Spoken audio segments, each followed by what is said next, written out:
You look at LSU's recruiting class, and they do now have 3 5-star players committed to them: Tristan Keys, Lamar Brown, and Richard Anderson. And for Anderson and Brown, they're both defensive linemen. They're both right there.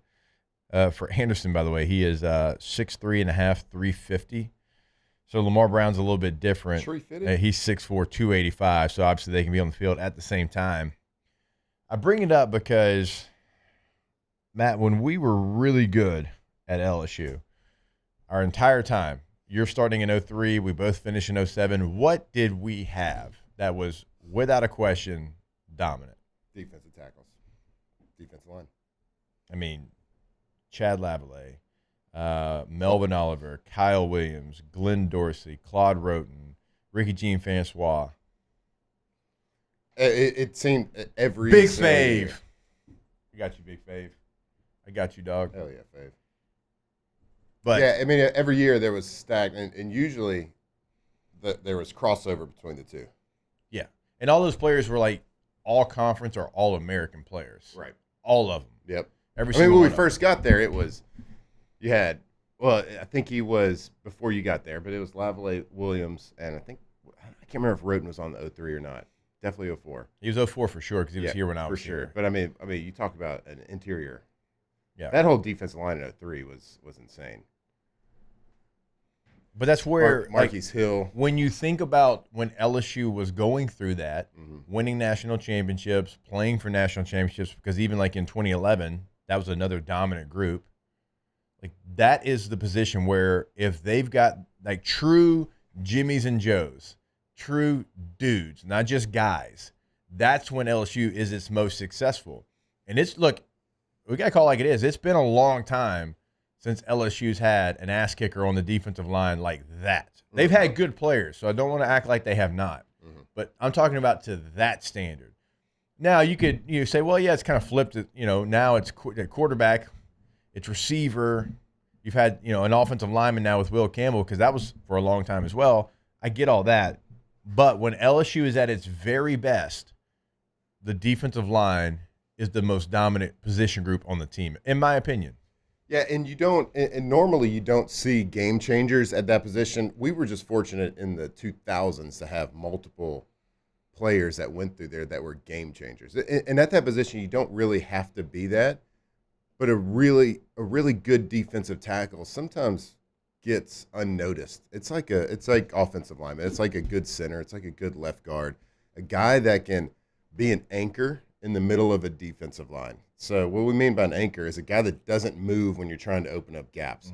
Tighten up the gaps, tighten up the holes, tighten up the reads for running backs, and then not to mention being able to push on your pass rush. Yeah. When a quarterback doesn't have anywhere to step up to, like defensive tackle, it's going to be rare when you have a defensive tackle get a lot of sacks or like a high sack count. Would you agree that it is much harder to game plan for somebody that is disruptive in the middle than the edge? Because I feel like for an edge defender, because somebody said it's all about the edge now. Well, it's the edge rushers. It's always been about them. Like you go back to Lawrence Taylor, and we can go even farther back from that. But I can do things to slow him down easier within my offense than if somebody is just kicking my butt right there between the two guards. It's all. I mean, it's not all about the edge. It's certainly the sexy position because they come around the edge, and it's a pretty and it's something they that make all the sound effects when they're rushing. Make all the sound effects. But I mean, if you got a guy rushing around the edge, he benefits a lot from a really good defensive tackle. Yeah, being able to push a center and a guard back to where if the quarterback can't step up into a pocket, because there is human carnage right there in front of him, and we're not talking about a defensive tackle being able to beat and swim and swipe and have a free lane and a free hit at the quarterback. I'm just talking about pushing an offensive lineman back to where the quarterback can't step up into him. Yeah. That makes it easy for the edge rushers to come. So, of course, edge rusher is a ultimately important position. That's why they get paid so much at the next level.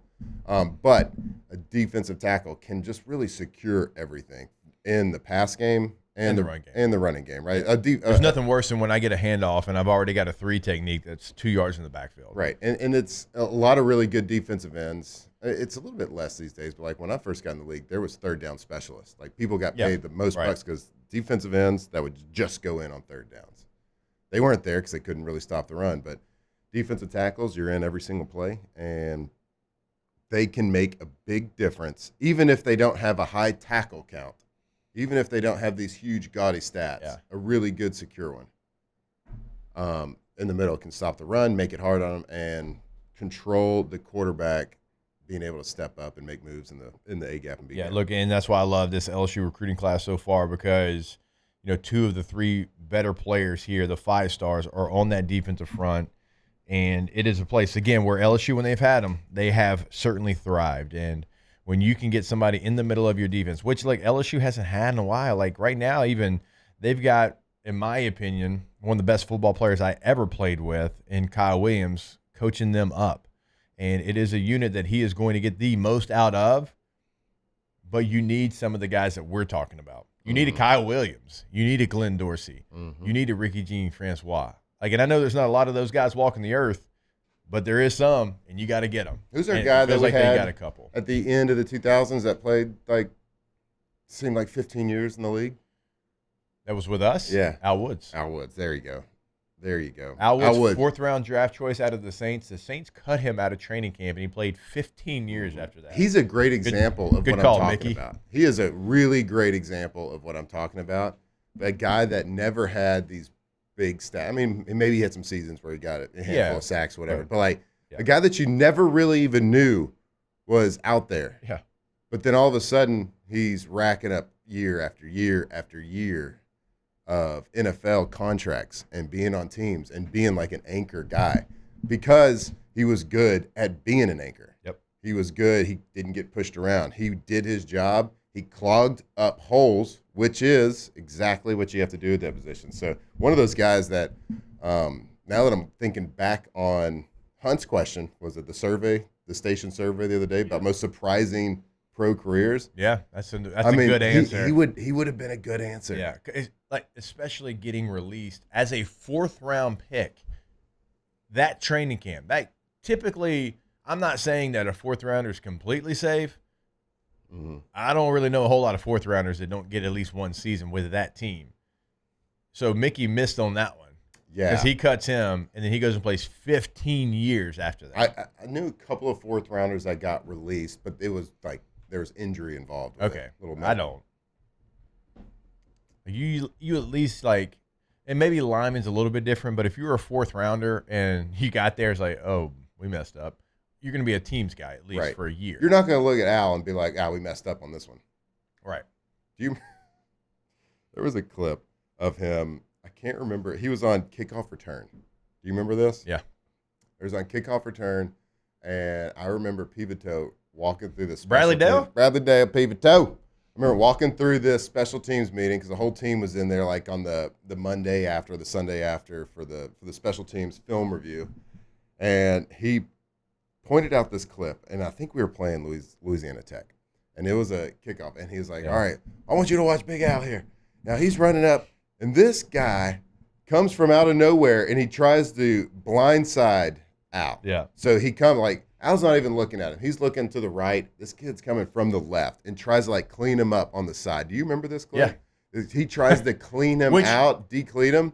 No matter how good or how big, how strong you are, if that happens, typically like your head hits the ground before anything else.